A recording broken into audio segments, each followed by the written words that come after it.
The next release of RC View DAT Dispatch expands its functionality to include all facets of the dispatch process, from a dispatcher or duty officer receiving an event notification to a DAT team responding to the event and indicating that they have left the scene.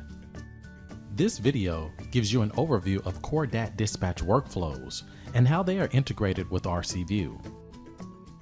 It first covers instances when a DAT notification is received by a dispatcher and then explains the slightly different workflow that occurs when one is received by a duty officer instead.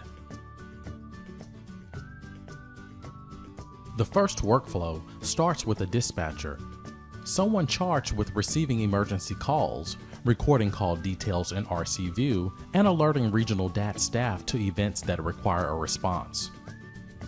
When a dispatcher receives a call and completes a call form, they indicate whether or not Red Cross action is required.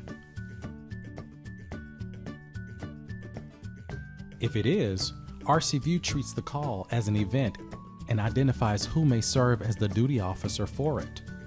In this context, the duty officer is simply the person who monitors and supports a DAT response while the team is in the field. The system identifies potential duty officers based on the event's location and the duty officer schedules that regions have created in the system.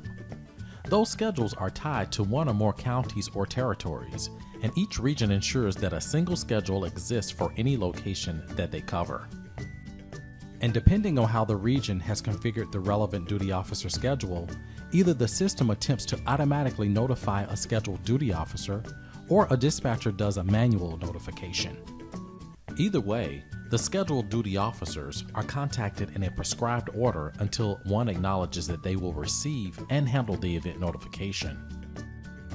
Once a duty officer has acknowledged an event notification, they review the event in RC View, pursue additional information as needed, for example by contacting the local fire department for details, and indicate in the system whether or not the Red Cross will respond. We most often will respond, but we at times receive calls for events that are outside of our scope, such as when a community member has a pet with food poisoning, or that feature circumstances deemed too dangerous for our staff. If the duty officer indicates that we will respond, the system identifies DAT members who have signed up to be on call. This time it relies on the event location and the DAT schedules that regions have created in the system. RC View knows in which territory the event occurred and identifies the DAT schedule for that territory.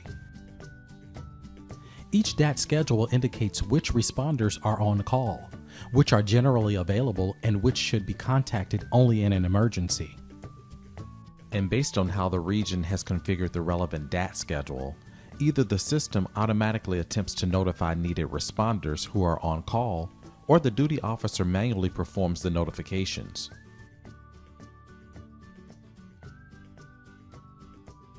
For a manual notification, a duty officer can either select the desired responders and trigger the system to send notifications to them, or the duty officer can personally contact the desired responders. Then, after a responder accepts the DAT assignment, they respond to the event and use the new DAT app, which works on a phone or other mobile device to access and share information related to the event and to indicate when they are on scene and off scene.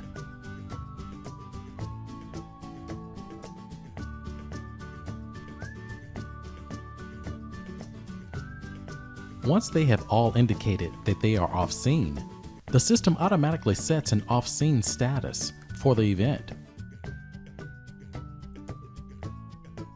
Okay, let's sum things up for the first workflow. If a dispatcher indicates on a call form that Red Cross action is required, then the system treats the call as an event and identifies the appropriate duty officer schedule, which lists who is currently on call and the order in which they should be contacted. Duty officers are contacted either automatically by the system or manually by the dispatcher, depending on how the schedule is configured. The duty officer who acknowledges the event logs into RC View, reviews the event, pursues additional information as needed, and indicates in the system whether or not the Red Cross will respond. If the duty officer indicates that we will respond, RC View identifies the appropriate DAT schedule, which lists those who are currently on call, generally available, or available on an emergency-only basis. Depending on how the DAT schedule is configured, either the system automatically attempts to notify needed responders who are on call, or the duty officer manually selects the DAT team and ensures the relevant responders are notified. And once a responder accepts a DAT assignment, they use the DAT app to access and share information regarding the event, and to indicate when they are on scene and off scene. When all of the responders are off scene, the event status changes to off scene as well. In some regions, a duty officer may at times directly receive DAT notifications. That leads to some changes in the workflow's initial steps. When a duty officer receives a DAT notification, they complete a call form and indicate whether or not Red Cross action is required. If it is, RC View treats the call as an event, and the duty officer indicates that it was received by the region. This designation indicates to the system that no dispatch to a duty officer is needed. Instead, the duty officer, as part of completing the call form, indicates in the system that they will be supporting the event's response.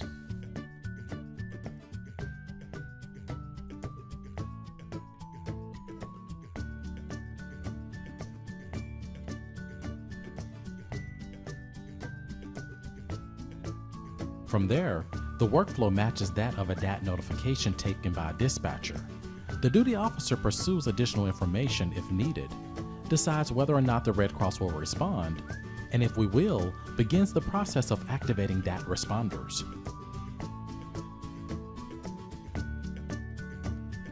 That is a high-level view of the new DAT dispatch workflows.